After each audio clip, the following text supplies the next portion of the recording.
Hello students, आप सभी का अकाउंटेंसी की क्लास में स्वागत है। आज के इस पार्ट में हम डिस्कस करेंगे meaning of share and meaning of share capital. तो स्टार्ट करते हैं। Meaning of share and meaning of share capital. Share को हम हिंदी में अंश एंड शेयर कैपिटल को हम हिंदी में अंश पूंजी कहते हैं। और कंपनी अकाउंट में इश्यू ऑफ शेयर में ये काफी इंपॉर्टेंट टर्म्स हैं, तो इनको आपको इनका नॉलेज होना चाहिए। तो इनको समझने से पहले हम समझते हैं कैपिटल के बारे में। कैपिटल क्या होती है? Capital amount invested bye owner in the business is known as capital। व्यापार को चलाने के लिए व्यापारी के द्वारा जो धन विनियोजित किया जाता है उसको कहते हैं हम पूंजी। अब हम बात कर रहे हैं कंपनी की। तो कंपनी में क्या होता है? More capital required.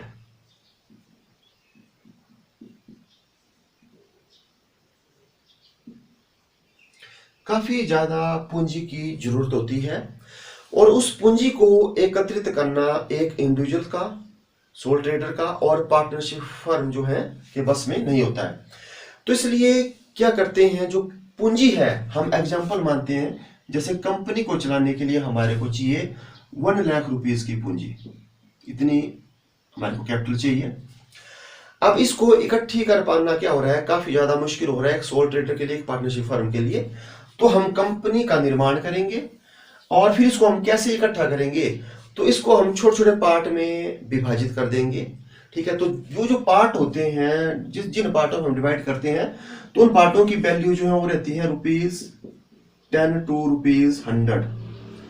तो 10 मिनिमम 10 एंड मैक्सिमम 100 इतना कर, जैसे जो है कंपनी जो है रखती है। तो कुछ एक कंपनी 10 रख देती है, कुछ 20, कुछ 30, कुछ 50, कुछ जो है 100 रख देती है। तो जब जो है हम काफी ज्यादा एक यूनिट का काफी कम वैल्यू जो है जब हम रखती है, तो इससे क्या होता है, जो कैपिटल है उसके काफी ज्यादा जो है पार्ट बढ़ जाते हैं। तो हमारे को काफी इजी रहता है फिर कैपिटल को इकट्ठा करना। क्योंकि जब हम ज्यादा पार्ट करेंगे, छोटी छोटी इकाइयों में उसको विभाजित करेंगे, तो एक जो स्मॉल इन्वेस्टर है तो वो भी क्या कर सकता है, कंपनी में अपनी इन्वेस्टमेंट कर सकता है और कंपनी का क्या बन सकता है, मालिक बन सकता है। तो हमने ऐसा माना कि जो हमारी पूंजी है 1 लाख रुपीस की, इसको हमने 10 रुपीस के छोटे छोटे पार्ट में हमने डिवाइड कर दिया। तो डिवाइड करने के बाद हमारे पास कितने यूनिट्स बन गई? 10,000 जो है यूनिट्स बन गई। तो इन यूनिट्स को ही हम क्या बोलते हैं? शेयर। तो शेयर क्या हुए, मैं आपको मीनिंग बताता हूं। Meaning of share,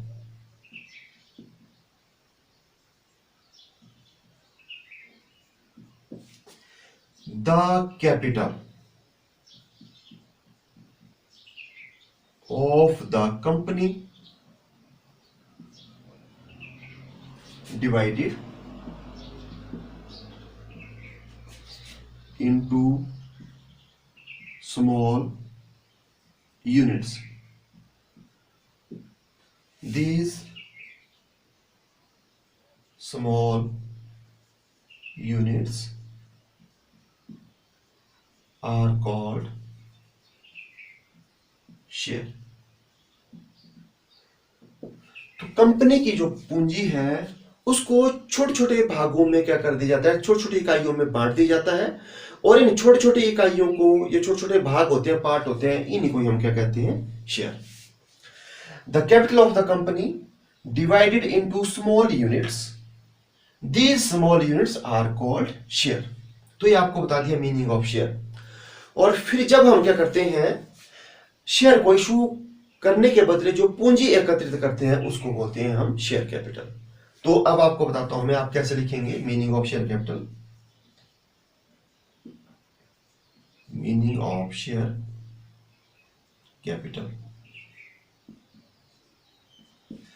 funds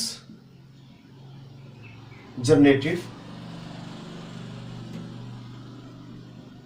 through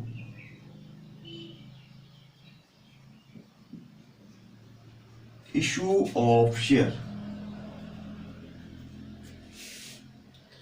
is known as share capital।